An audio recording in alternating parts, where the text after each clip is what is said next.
I'm Joe Manso, and this is Mrs. O'Brien, and we're from about.mov High School. This is our Stats 2009 collaborative project. First off, Mrs. O'Brien, do you want to explain why we chose this project? Well, a group of us sat down after school one day and were trying to think of ideas for entering this contest. We hadn't studied experimental design yet, but we were coming upon it in AP Stats, and we were throwing around lots and lots of ideas, like the census, because this is the year of the census. But the idea that really seemed to grab people was the idea of how we learn. And if you're more involved in the learning process, will you remember more? So because of that, we decided to do a treatment where we were looking at different ways people memorize and the treatments, how they would affect their memorization. What sort of technologies did you use? Oh, we used so many. We used the smartboard. We used the TI Inspire calculator, which let us do simulations kind of dynamically. In order to have one of the treatment groups, we needed to have a program done by Lars in C++ to help people train and learn the digits of phi. There was video production, obviously, in this piece of it. We also used a program called StatCrunch to help analyze the data. StatCrunch is a web-based analysis site, and it let us play with the data and really look at it.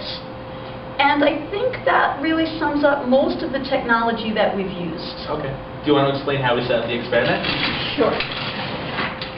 Okay, we call this the golden ratio experiment, or phi. And we started off with a group of volunteers. It was a very large group. We didn't expect as many volunteers as we got. It was close to 90. We randomly allocated into three treatment groups. Now, the random allocation is important, and Maggie's going to explain that to you in another part of this site. Okay, so the very first group got a sheet with the digits of phi. And the digits of phi start here. There's actually a 1 in front, but we started with the decimal part. And they were given just this sheet of paper to study for 10 minutes. And after 10 minutes, they were given a grid and a certain amount of time to record as many digits that they could get from their memory.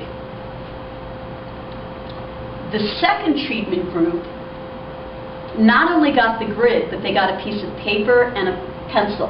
This way they can write things down and take notes. And we wanted to see, with that little bit more involvement, would the memorization go up.